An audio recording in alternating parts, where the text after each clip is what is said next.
एक बहुत ही शक्तिशाली एल नीनो दस्तक दे रहा है। नीति आयोग की बैठक में प्रधानमंत्री मोदी ने भी इसका जिक्र किया था।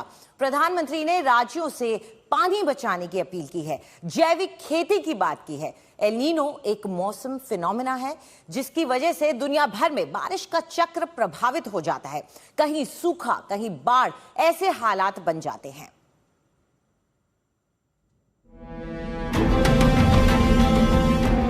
दुनिया भर के मौसम वैज्ञानिकों की सबसे बड़ी चिंता सच साबित हो गई है। अमेरिकी एजेंसी नोवा ने आधिकारिक ऐलान कर दिया है कि प्रशांत महासागर में एल नीनो सक्रिय हो चुका है, जिसने वैश्विक मौसम चक्र को पूरी तरह हिलाकर रख दिया है। प्रशांत महासागर के गर्म होने से पैदा हुआ ये एल नीनो कितना भयानक है, इसका अंदाजा इसी से लगाया जा सकता है कि ये साल 1950 के बाद से अब तक का सबसे शक्तिशाली और खतरनाक एल नीनो बन सकता है। इसके कारण दुनिया भर में रिकॉर्ड तोड़ गर्मी, कहीं सूखा तो कहीं बाढ़ का तांडव दिखने लगा है। भारत के लिए ये खबर किसी झटके से कम नहीं है।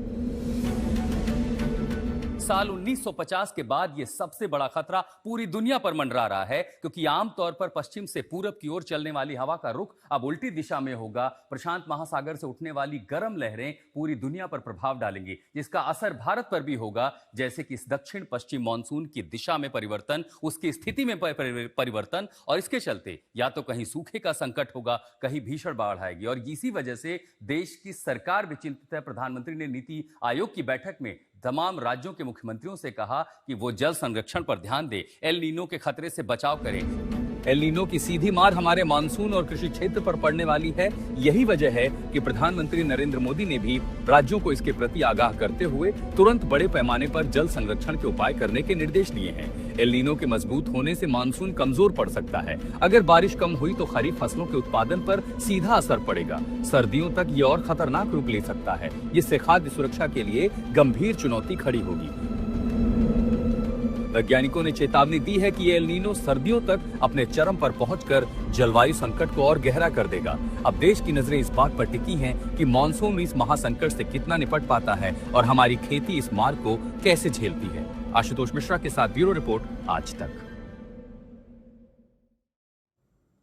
और इस वक्त हमारे साथ जुड़ गए हैं डॉक्टर एस.के. ढाका, जो कि पर्यावरण विशेषज्ञ हैं और दिल्ली यूनिवर्सिटी में प्रोफेसर भी हैं। डॉक्टर ढाका, हमसे बात करने के लिए शुक्रिया। लोगों को सबसे पहले तो ये समझाएं कि ये सिर्फ बारिश के पैटर्न में चेंज होना ही नहीं है, एल नीनो का मतलब कितना बड़ा खतरा है, ये आम लोगों को समझाइए। जी, बहुत बहुत धन्यवाद। आपने बहुत ही महत्वपूर्ण टॉपिक आज अपने इसमें शामिल किया है शो में, और इसकी जानकारी आम जनता तक जाए ये बेहद जरूरी है। तो मैं आपको ब्रीफ में मैं बताना चाहूंगा कि जो एल नीनो इवेंट है वो हमारा जो पैसिफिक ओशन है उसके तापमान को बढ़ा देता है, और उसके तापमान में जो नॉर्मल कंडीशंस हैं उसके मुकाबले 10 से 15 डिग्री सेंटीग्रेड टेम्परेचर बढ़ जाता है। उससे ज्यादा भी बढ़ जाता है कभी कभी, और नॉर्मल से नीचे भी चला जाता है, जिसका रिवर्स इफेक्ट जिसको हम बोलते हैं ला नीनो। इस बार जो है एल नीनो बहुत ही चरम पर जाने वाला है, जिससे बहुत खतरनाक परिणाम हमारे क्लाइमेट के हिसाब से होने वाले हैं। आमतौर पर जो एल नीनो का इफेक्ट है वो भारतीय जो हमारा मॉनसून सिस्टम है, समर मॉनसून सिस्टम, उस पर बिल्कुल उसका रिवर्स इफेक्ट पड़ता है। क्योंकि जो हमारी ईस्टर्ली विंड्स हैं, जो ओशंस ट्रॉपिकल जो बेल्ट जिसकी हम बात करें, ट्रॉपिकल बेल्ट में जैसे टेम्परेचर बढ़ता है तो वो विंड्स जो है ट्रेड विंड्स जिनको हम बोलते हैं, तो ट्रेड विंड्स वीक होने लगती है। वीक होके जो उसका स्प्रेड है हाई टेम्परेचर का, वो ईस्टवर्ड पैसिफिक से जो पेरू की तरफ चला जाता है। और जो हमारे इसके साथ में इसका डायरेक्ट कनेक्शन है। जो हमारा सर्कुलेशन सिस्टम है, जो इंडियन मॉनसून सिस्टम है, इसको ये वीक कर देता है, क्योंकि ये मॉइस्चर के साथ भी जुड़ा हुआ है। तो मॉइस्चर लेदन जो इफेक्ट है वो कम हो जाएगा, और लिहाजा इसके जो मॉनसून सिस्टम है वो डिले हो सकता है। उसका जो है ड्राउट की फॉर्मेट में जा सकता है।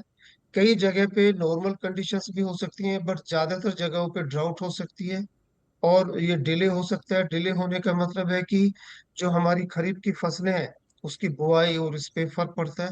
देन जो नेचुरल वाटर रिसोर्सेज हैं वो कम हो जाएंगे, जो जी आगे आने वाले समय में हमारे जी बहुत डॉक्टर ढाका।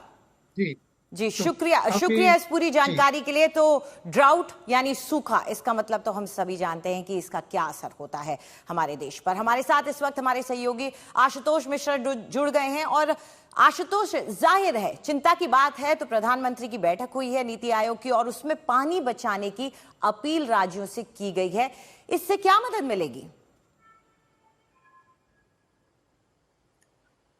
सीधा से समझिए कि जब ड्रॉट का असर होगा, क्योंकि मानसून जो दक्षिण पूर्व साउथ वेस्ट मानसून जिसे हम कहते हैं दक्षिण पश्चिम, ये सक्रिय हुआ, ये आगे आगे बढ़ता जाएगा। तो एक तरफ जहां बाढ़ की स्थिति है वो खतरा मंडराएगा दक्षिण में और पूर्व में, लेकिन पश्चिम के इलाके में, क्योंकि हम वेस्टर्न डिस्टर्बेंस आती है, राहत लेके आती है, बारिश लेके आती है, इसको आप एक तरह का ईस्टर्न डिस्टर्बेंस समझ लीजिए। ये अपने साथ जब प्रशांत महासागर की गर्म हवा लेकर के आएगी तो मानसून को कमजोर करेगी। यानी पश्चिम भारत में, मध्य भारत में और उत्तर भारत के इलाकों में जहां मानसून की रफ्तार धीरे धीरे पहुंचती है आगे, अगर उसके पहले ये गर्म हवाएं वहां पहुंचती हैं तो हवा की रफ्तार जो है क्या करेगी, बादलों को कम करेगी, यानी मानसून के इंपैक्ट को कम करेगी, तो बारिश कम होगी। इसलिए प्रधानमंत्री ने यह संकेत दिया है कि पहले ही वैश्विक संकट हम झेल रहे हैं और ऐसे में आप देखेंगे कि जून जुलाई के बाद जो है धान की बुआई शुरू होती है, एक फसल की हार्वेस्टिंग और दूसरे की सोइंग शुरू होगी, तो उसके पहले कोशिश रहेगी कि आप पर्याप्त पानी बचा ले। उसी के साथ क्रॉप डाइवर्सिफिकेशन, जो चावल के कटोरे हैं, अगर वहीं पर पानी की किल्लत होने लगी, पानी कम हुआ, तो आपको धान की बुआई और उसको सस्टेन करना अगस्त सितंबर तक